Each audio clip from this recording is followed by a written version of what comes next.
Assalamualaikum warahmatullahi wabarakatuh. Selamat datang kembali di channel Kisah Warganet.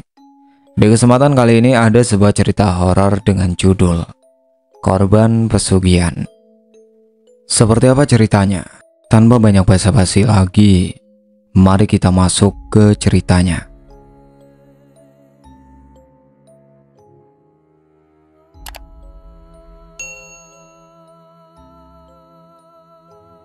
Kata tetanggaku yang tinggal di Jakarta, kalau pasar di kampungku itu kebanyakan pedagangnya itu bukan manusia. Apa maksudnya? Mbak Sucipto ini pernah berkunjung ke wilayah Kampung Jati, tempat di mana aku dibesarkan. Bahkan dia bilang penduduk kampungnya juga sombong-sombong. Lah masa aku bilang punten, permisi, dia nggak jawab apa-apa. Terus kenapa dia bilang kalau pedagangnya bukan manusia? Kalau percaya syukur, gak percaya ya gak apa-apa. Kebanyakan yang dagang itu binatang. Ada ular, babi, monyet, dan sejenis itu. Kenapa bisa begitu? Karena mereka kebanyakan ngipri, nyupang, atau nyekik. Ya jalan pintas ingin cepat kaya gitulah. Dan pada tahun berikutnya, ketika aku kembali menetap di kampung, baru aku mengerti tentang arti ucapan Mbak Sucipto itu ada benarnya. Begini cerita lengkapnya. Sejak masih duduk di bangku sekolah dasar, aku dan Yuli sudah sangat akrab. Selain dia tetangga dekat, dia juga teman cewek satu-satunya yang sering memperhatikan aku. Yuli termasuk cewek yang tajir. Dia suka mentraktir teman-teman dekatnya, walaupun hanya sebuah kembang gula. Tak jarang juga dia berbagi es krim, meskipun cuma gantian mencilat. Selain tajir, dia juga terbilang murid yang pandai dan selalu dapat ranking 1 atau 2. Dan Yuli tak segan-segan berbagi ilmu, mengajari teman yang agak kurang pintar. Padahal kalau dilihat dari sisi kehidupan keluarganya yang biasa-biasa saja, ayahnya hanya seorang penjual es keliling, dan ibunya hanyalah pedagang kecil di rumahnya. Setiap pulang sekolah, Yuli membantu ibunya, dari mulai beres-beres rumah hingga mencuci pakaian. Semua ia lakukan tanpa mengeluh. Pertemuan aku dan Yuli berlanjut hingga kami sama-sama duduk di bangku SMP. Semua berjalan seperti biasa dan apa adanya. Yuli mulai tumbuh berkembang menjadi gadis yang baru gede, dan gadis seusia dia sudah mulai berangan-angan. Postur tubuhnya yang semula kurus, seperti kurang gizi, kini tumbuh menjadi bentuk gadis yang sangat mempesona. Tubuh kurusnya kini telah berubah bentuk menjadi tinggi semampai. Kulitnya pun kini semakin putih mulus, bak salju di pegunungan Himalaya. Yuli bukan lagi Yuli yang dulu, yang pernah aku kenal. Yuli dan aku semakin ada gap yang memisahkan. Perasaan lain itu muncul begitu saja saat kami menyaksikan pemutaran film gratis di lapangan terbuka, atau yang lebih dikenal dengan layar tancap.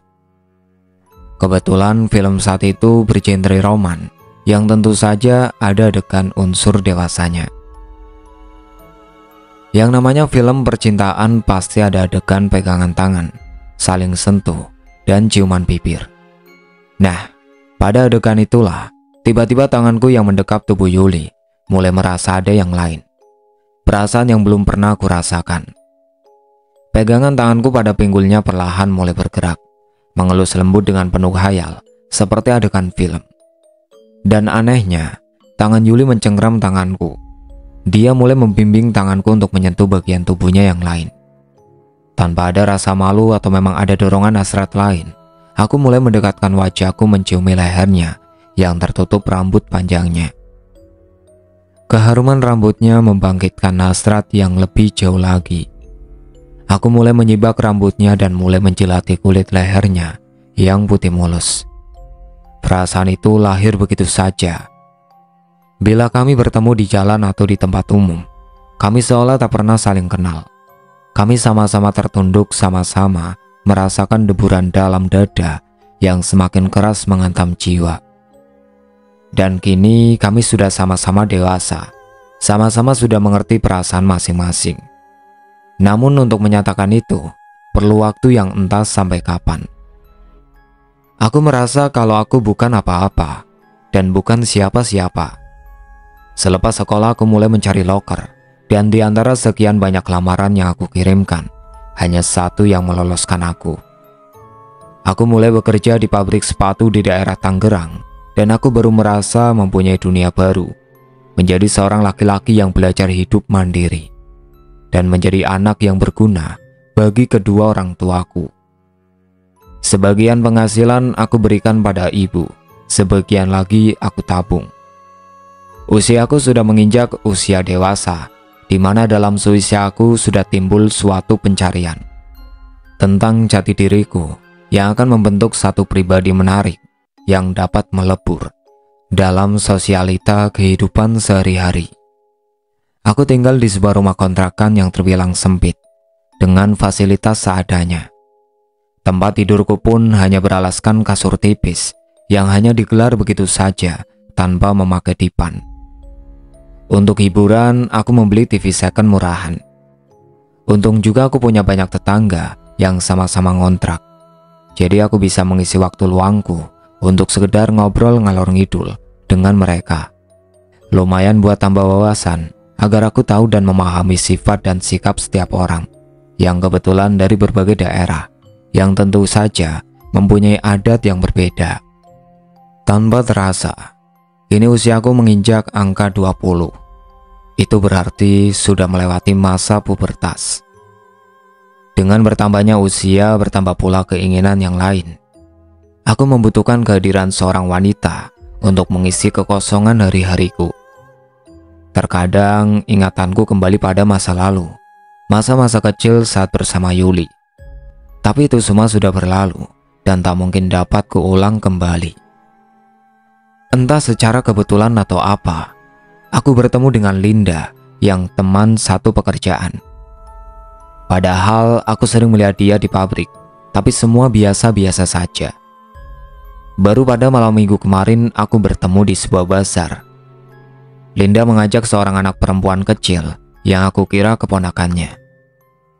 Seperti biasa, kalau seorang anak kecil paling menyukai naik komedi yang dilengkapi dengan aneka bentuk binatang, seperti angsa, ikan, dan yang lainnya.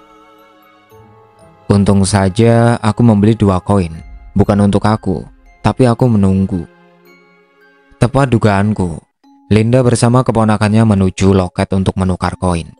Tapi aku segera menghadangnya. "Hai," sapaku. Linda menoleh.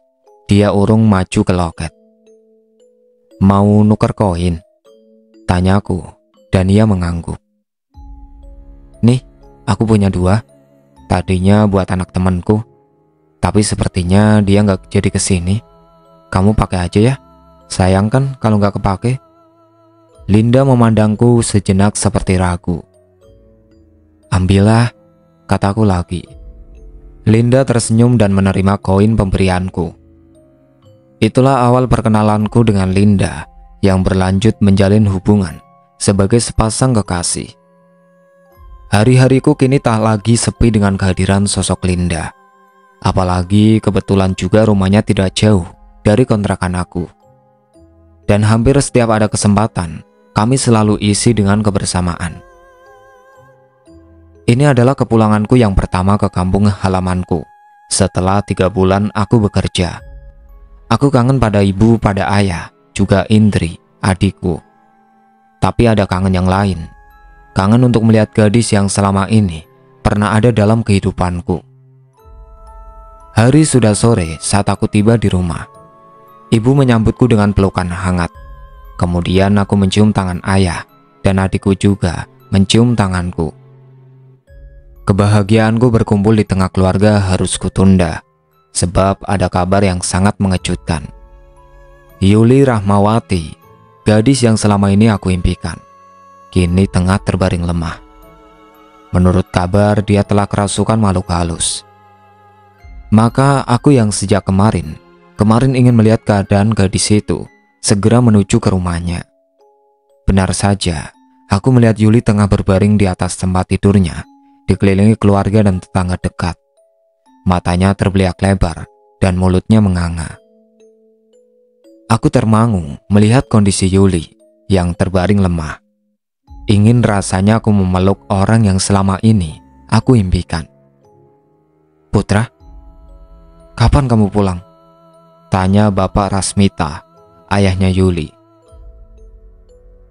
"Baru saja, Pak. Saya pulang ke sini ingin lihat kondisi Yuli," jawabku. Aku melihat kecemasan yang teramat dalam di wajah orang tua itu.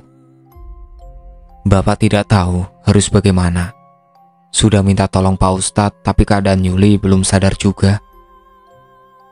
Sebenarnya aku ingin mengatakan sesuatu pada ayahnya Yuli, namun situasinya kurang tepat. Maka aku hanya bertanya mengenai apa penyebab sehingga gadis itu mengalami hal aneh.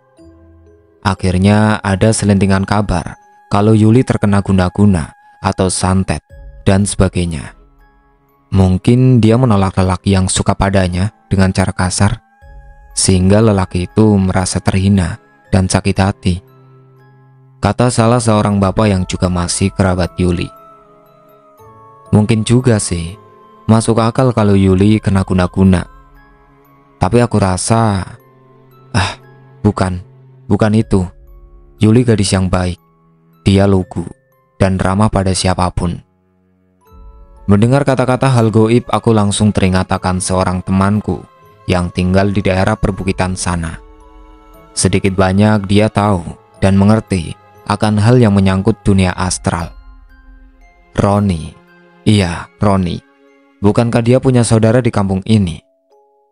Maka segera aku mencari menemui keluarga Roni. Kebetulan Roni memang sedang ada di sana. "Ya udah, ayo kita lihat ke rumah Yuli." Ternyata respon Roni cukup membuat aku senang. Setidaknya aku bisa tahu apa penyakit yang tengah diderita Yuli. Sampai di rumah Yuli, aku menjelaskan pada semua yang ada di situ kalau temanku ini bisa melihat penyakit yang ada pada Yuli. Kemudian Roni menyentuh kening dan membuka pupil mata Yuli. Roni menggeleng-gelengkan kepala. "Sebaiknya kita cepat ke sana sebelum terlambat," kata Roni setelah mendeteksi penyakit Yuli. "Apa maksudmu?" tanyaku tak mengerti. "Yuli terkena jebakan atau umpan pesugihan." Hampir semua orang merasa tegang mendengar kata-kata Roni. "Bagaimana kamu tahu, Ron?" tanyaku lagi. Sudahlah, sebelum terlambat, sekarang kita ke sana. Mungkin Yuli masih dapat kita tolong." Sore itu juga, aku dan Roni berangkat menuju Bukit Hitam. Jalan menuju bukit itu tidak terlalu buruk. Sepeda motor kami masih dapat melaju hingga ke tepi hutan. Sampai di situ motor kami sembunyikan. Kemudian kami berjalan kaki menuju puncak Bukit Hitam yang banyak terdapat binatang-binatang buas. Pohon-pohon besar yang banyak tumbuh membuat suasana hutan semakin gelap. Kami menggunakan senter dari ponsel secara bergantian. Suara binatang malam mulai terdengar, menggigitkan bulu roma. Kami terus melangkah menelusuri jalan setapak yang hampir dipenuhi tumbuhan semak belukar. Suara adzan maghrib terdengar sayup di kejauhan. Beruntung ada mata air, sehingga dapat kami gunakan untuk berwudu, lalu sholat dengan lapik dedaunan. Setelah berjalan kurang lebih 10 menit, kami sampai di depan sebuah goa. "Jangan melihat ke atas," bisik Roni pelan. Aku hanya menurut walau aku tak tahu apa maksudnya. "Itu gubuk tempat Mbak Sarja. Dia kuncen gua ini." Roni memberi isyarat dengan gerakan mata tanpa menunjuk. Seorang pria tua memakai belangkon keluar dari dalam gubuk. Sepertinya orang ini punya ilmu yang lumayan. Dia mampu merasa tanpa harus melihat terlebih dahulu. "Punten Abah." Roni mengucap salam dengan bahasa Sunda. "Mangga."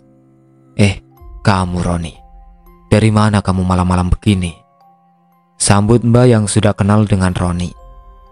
Kemudian Roni menceritakan tentang keadaan Yuli yang menurutnya terkena jebakan goib. "Mungkin Abah siang tadi kedatangan tamu barangkali?" lanjut Roni memberikan gambaran ciri-ciri Yuli. "Sebentar, Abah mau lihat dulu di buku hitam. Selesai berkata, Mbak Sarja masuk ke dalam gubuknya. Apa itu buku hitam? Tanyaku pada Roni.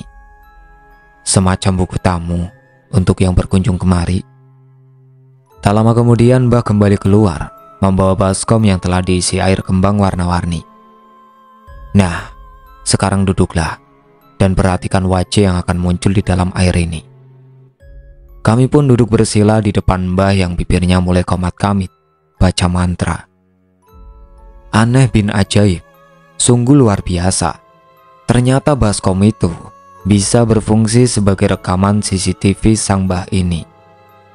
Aku melihat sosok Yuli tengah mondar-mandir tak tentu arah, berjalan ke sana kemari tanpa berhenti, barang sejenak pun. Memang aneh dan tak bisa diterima akal sehat. Di dalam baskom yang berisi air itu nampak begitu jelas, seakan video yang bergerak, memperlihatkan sosok Yuli. Sepertinya dia belum diterima, dan dia sudah berada di depan pintu. Mbak Kuncen itu menjelaskan. Tolonglah Mbah, selamatkan dia, pinta Roni memohon. Mbah manggut-manggut.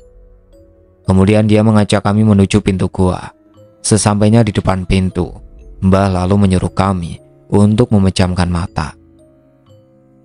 Sekarang, buka mata kalian. Jangan takut bila melihat apapun di sini, ucap Mbah memperingatkan. Dan saat kami membuka mata, aku benar-benar sangat terkejut. Sungguh pemandangan yang luar biasa mengerikan. Suasana yang semula tenang, kini telah berubah.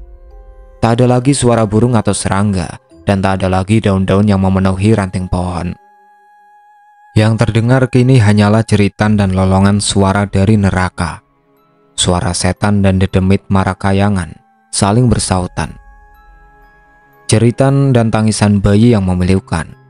Aku benar-benar berada di alam kematian. Sejauh mataku memandang, terlihat hanyalah mayat-mayat hidup yang tengah menerima siksa dan azab dari para siluman. Di atas pohon-pohon puluhan bayi-bayi mungil tergantung dengan posisi terbalik, sebagai ganti dedaunan. Sedangkan ratusan kepala tanpa badan, dengan mata terbelalak dan mulut menganga, menahan sakit, menopang pohon-pohon besar. Mereka dijadikan ganjal pohon sebagai balasan dari perbuatan mereka. Di depan sana, tepat di samping gua, kami melihat Yuli yang tengah berjalan mondar-mandir, terus-menerus tanpa henti. Aku berniat mendekati gadis itu, namun Roni mencegahku. Mbah kembali mengambil posisi duduk bersila. Kemudian dia mengangkat kedua tangannya sambil berkata, "Wahai eyang yang dipertuan, aku datang menghadap." Begitu ucap si Mbah. Seketika itu juga, dari dalam gua terdengar suara bergemuruh, seolah gua itu tengah dilanda gempa. Angin berkesiut kencang menggoyangkan pepohonan besar yang penuh penggalan kepala. Tiba-tiba, terdengar suara yang amat menggigitkan. Dari dalam gua muncul satu makhluk tinggi besar yang menyeramkan.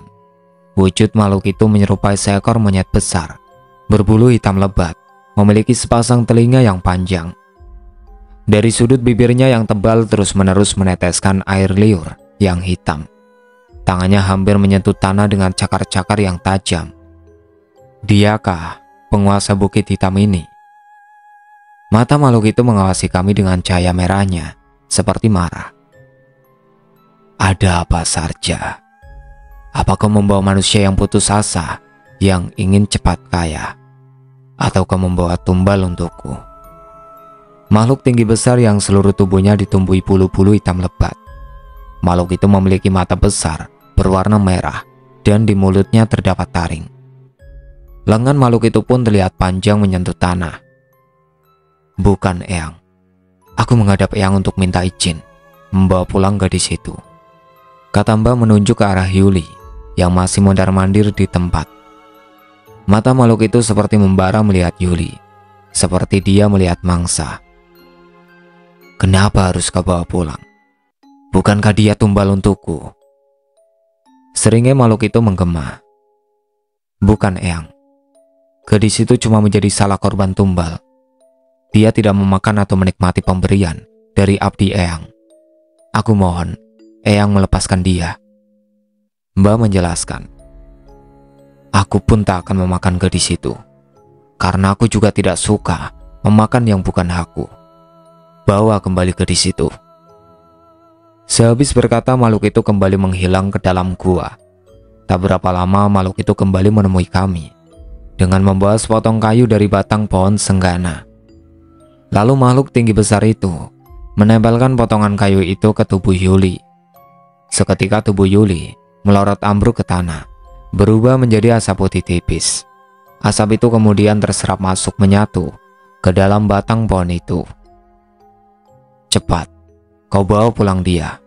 Tapi kalian harus ingat, kalian jangan sekali-kali menoleh ke belakang. Setelah berkata, makhluk itu memberikan potongan kayu pada Mbah Sarja dan kembali masuk ke dalam goa. Ingat apa yang dikatakan Eyang itu. Kalian ketika membawa kayu ini tidak boleh menoleh ke belakang. Mbah Sarja mengulang peringatan itu. Kenapa harus begitu, Mbah? Tanyaku ingin tahu. Kalian tak akan bisa kembali lagi ke alam manusia. Kalian tahu, sekarang kita ini tengah berada di alam arwah, alam para demit dan siluman penagih janji. Kalian ingat, jangan pernah menengok ke belakang. Iya, Mbah. Atas kesepakatan Roni, aku yang harus membawa potongan kayu itu. Aku merentangkan kedua tanganku ke depan. Kemudian Mbah Sarja meletakkan potongan kayu di atas lenganku dengan hati-hati. Betapa terkejutnya aku saat kayu itu diletakkan di kedua tanganku. Aku merasa begitu berat, padahal kayu itu hanya memiliki panjang sekitar 40 cm. Setelah sampai kembali di gubuk, Mbah Sarja menyuruhku meletakkan potongan kayu yang kemudian ia bungkus. Lalu Mbah membungkusnya dengan kain putih, seperti bungkusan mayit. Setelah selesai, Mbah kembali menyuruh kami memejamkan mata. Beberapa saat setelah itu, aku mendengar kembali suara-suara binatang malam. Benar saja, ketika kami membuka mata, ternyata kembali melihat gubuk ini berada di sebuah hutan yang dipenuhi pohon-pohon raksasa. Aku melangkah di depan dengan membawa potongan kayu yang semakin lama semakin berat. Roni siaga di belakangku, andai terjadi sesuatu yang tak diinginkan. Kami manut dan menurut kata Simba, berjalan lurus ke depan tanpa menengok ke belakang. Walau kami sudah berada di alam nyata, kami tetap waspada sebab masih banyak terdapat binatang buas. Sesekali aku melihat bahkan dihadang kera-kera besar, tapi dengan sabar Roni menghalau binatang primata itu. Setelah sampai di tepi hutan, Roni segera mengeluarkan sepeda motor yang tadi sore kami sembunyikan. Setelah itu dengan mengucap bismillah, motor melaju perlahan meninggalkan Bukit Hitam. Entah mengapa, perjalanan pulang terasa lebih lama dibandingkan saat berangkat. Apa karena sekarang kami bonceng bertiga, mengingat kalau potongan kayu ini adalah arwah Yuli. Sepanjang perjalanan, pikiranku teringat pada gadis itu. Kenapa dia sampai bisa mengalami hal goib seperti ini? Hal goib memang sulit untuk dicerna secara akal. Ketika aku melihat Yuli terbaring, saat itu dia memakai rok panjang berwarna biru muda dengan atasan baju lengan pendek dengan warna senada. Dan di sana di alam kematian atau alam arwah bagi sang pemuja iblis, aku juga melihat Yuli dengan pakaian yang sama. Begitu kami sampai di rumah Yuli, semua orang menyambut kami. Beberapa orang yang tengah membaca surah Yasin pun berhenti seketika. Mereka hampir serempak bertanya, bagaimana dengan nasib Yuli anakku? Ibu Wakia bertanya, dia adalah ibunya Yuli. Mohon maaf sebelumnya, saya dan putra belum bisa menjawabnya. Sekarang saya minta, sebelum kayu ini diletakkan di atas tubuh Yuli, mari bersama-sama kita berdoa agar semua prosesi penyatuan ini berjalan lancar. Roni kemudian meminta ayah Yuli untuk memimpin doa. Jujur, aku merasa tanganku kebas. Coba bayangkan saja, dari Bukit Hitam hingga tepi hutan berjalan kaki dengan membawa potongan kayu yang berisi arwah Yuli. Belum lagi memangkunya ketika aku membonceng motor. Maka setelah pembacaan doa selesai, aku dengan perlahan menaruh kayu itu di atas tubuh Yuli. Keanehan pun terjadi. Semua orang ternganga melihat apa yang terjadi. Seketika itu juga uap yang terasa hangat mengalir bersama asap tipis yang keluar dari potongan kayu. Perlahan-lahan asap itu masuk melalui hidung Yuli, dan asap tipis itu sudah terserap semua bersama tarikan nafasnya yang kini mulai teratur. Aku mengambil potongan kayu di atas tubuh Yuli, yang kemudian aku serahkan pada ayahnya untuk dikuburkan. Semua merasa takjub dan hampir tak percaya melihat kejadian itu. Namun mereka tetap percaya kalau dunia atau alam gaib itu ada. Apa yang menurut logika kita tidak mungkin, tetapi menjadi mungkin. 2 hari kemudian Yuli menemuiku. Saat itu aku tengah merapikan pakaianku yang akan aku masukkan ke dalam tas. "Kamu lagi ngapain, Put?" tanya Yuli sambil duduk di sebelahku. Aku cuma senyum tak menjawab. "Kamu mau berangkat lagi?" tanyanya lagi. "Iya, aku cuma libur 3 hari. Besok harus kerja lagi." Kali ini aku menjawab. "Secepat itu?" "Putra, aku belum sempat bilang terima kasih sama kamu.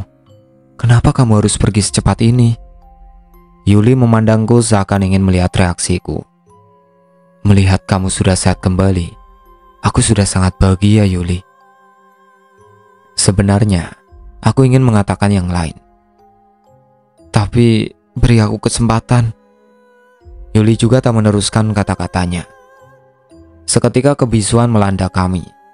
Tak ada kata yang terucap di antara kami, hanya mata dan hati kami yang mewakili perasaan kami. "Ternyata aku salah menilai kamu, Put," katanya membuyarkan lamunanku. Kemudian dia melangkah keluar.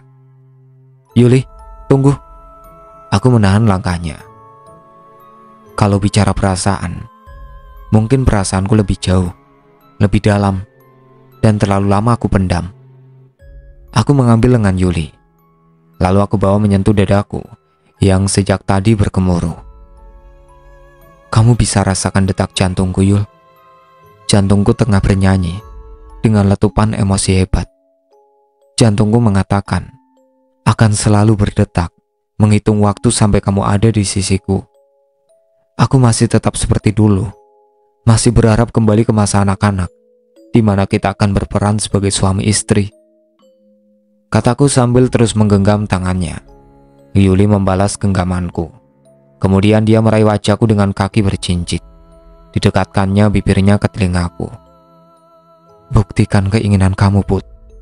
Walau kita bukan anak-anak lagi." Wajah Yuli semakin dekat dengan wajahku. "Kamu mau, Yul?" tanyaku. Yuli tak menjawab. Matanya terpejam dengan bibir terbuka. Perlahan aku bisikan kata, "Aku sayang kamu, Yul." Dan bibirku mendarat di bibirnya. Itulah akhir cerita yang berjudul Korban Pesugihan, yang ditulis oleh Wandi F. Caraka. Sekian dari saya. Wassalamualaikum warahmatullahi wabarakatuh.